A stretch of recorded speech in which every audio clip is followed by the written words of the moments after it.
ये पूरे एलियनेशन का एक इतिहास है, वो नीतियां हैं जो वहां पर बनाई। और आज देश, चाहे आपकी सरकार थी, हमारी थी, हम जूझते थे उससे मुकाबला करने के लिए। आपने जिसको गोल्डन पीरियड कह दिया, उस गोल्डन पीरियड में तो स्टोन थ्रोइंग शुरू हुई थी जब 2008 में, और स्टोन थ्रोइंग शुरू होने के पीछे कारण बड़ा स्पष्ट था।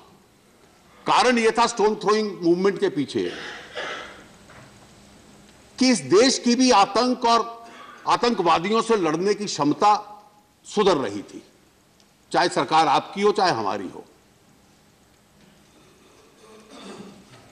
और पूरा विश्व कभी भी इस मूड में नहीं था कि हम स्वीकार करें कि कोई आतंकवाद के आधार पर कहीं विजय प्राप्त कर ले।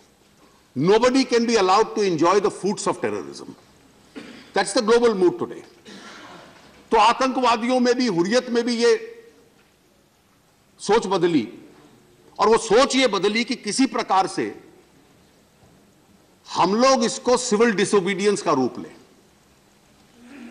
और इसलिए 2008 में उन्होंने अपनी रणनीति बदली, और उस बदली हुई रणनीति के तहत उन्होंने मास अपसर्ज,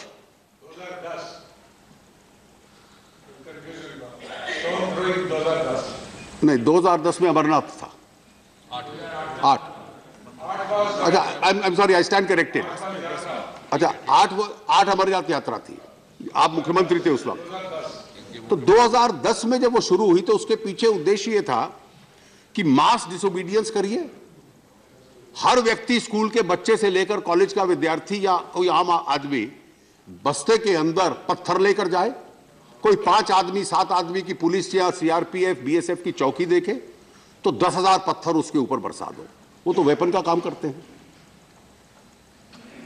और ये तब से एक नमूना इसका पैदा शुरू हो गया।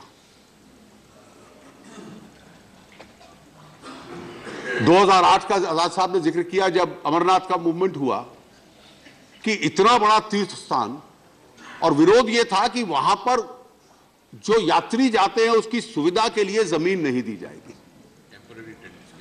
केवल टेम्परेरी यूज के लिए, क्योंकि वो तो केवल कुछ सप्ताह के लिए होती है यात्रा। सोच में बदलाव यहां तक था। और इससे बेहतर होगा कि अगर इतिहास में जाना है आजाद साहब, और अगर ब्लेम गेम में जाना है, तो मैं केवल आपको इतना कह दूं कि जब इतिहास फैसला करेगा कि कश्मीर के ऊपर डॉक्टर श्यामा प्रसाद मुखर्जी का दृष्टिकोण सही था या पंडित जवाहरलाल नेहरू का सही था, तो शायद बहुत बड़ी तकलीफ आपको होगी।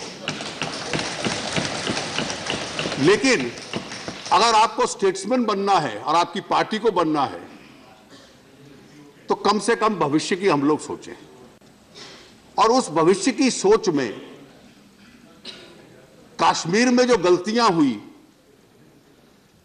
उनसे बाहर निकलकर, उस ब्लेम गेम से बाहर निकलकर वहां अमन, चैन,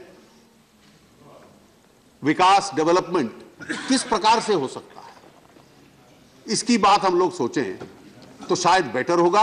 और केवल अगर आपका प्रयास रहेगा कि कोई ना कोई हमारी हिस्टोरिकल मिस्टेक्स को व्हाइट वॉश कर दे, तो वो तो इतिहास का एक अंग बन चुकी है, इस देश का हर नागरिक जानता है, उससे मुक्ति कभी आपको मिल नहीं पाएगी।